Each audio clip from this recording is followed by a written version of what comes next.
Yo, what's up? Good morning guys. Yun na nga guys, no.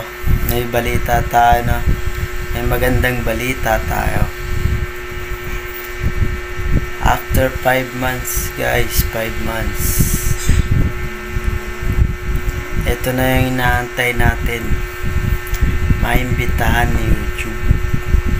At ayun na nga. Ano pa yun guys, November 1 nag-email na ata, tapos nakita ko ng November 2. Ngayon ko lang kahapon ko lang napansin. Kahapon ba tama? Kahapon na 2. Yan, pansin ko yun. Tuwang-tuwa talaga ako. Halo-halong pakiramdam, kasi pinaghirapan mo, diba? Nagbunga na. Pero hindi pa naman yun, sure pa yun. Hindi pa sure na magiging partner tayo ni YouTube. Pero nakakatuwa pa rin yun. Para sa akin nakakatuwa yun. Nakakataba ng puso. Yung pinaghirapan mo talaga yung nakikita mo nagbunga.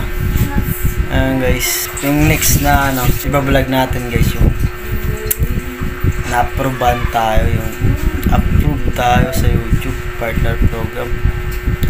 Yan, i-vlog natin ulit yun. Babalitaan namin kayo. Kayo yung unang makakalam yan guys. Kasi kayo yung supporter namin. Yung mga kaibigan ko, wala. Parang hindi ata nakasubscribe.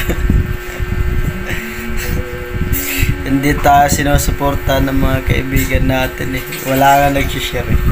Walang nagsishare ng video natin. Ng mga kaibigan natin, walang nagsishare. Totoo nga, sinasabi nila yung hindi mo kilala yung susuporta sa'yo. Ganun talaga ang buhay. Mga hindi mo kilala yung susuporta sa'yo. Mga kaibigan mo, malalapit sa'yo, wala. Pag pumutok na yung video mo, tsaka doon sila susuporta. Pag kilala ka na sa larangan ng YouTube, kusa na silang lalapit sa'yo, hindi na ikaw. Sorry guys kasi yun yung totoo eh. Napunta sa mga kaibigan tula yung vlog na to eh. Nabalita ko lang nabalita ko lang na in-invite tayo ni YouTube, napunta sa kaibigan, napunta sa supporters pero salamat guys, salamat. Hindi dahil sa inyo hindi natin makukumpleto, hindi natin maano yung requirements ni YouTube. Thank you guys. Ayun lang, sana patuloy nyo pa rin kami supportahan guys, kasi kahit bago pa lang kami, salamat. Sana masuportahan nyo pa rin palagi.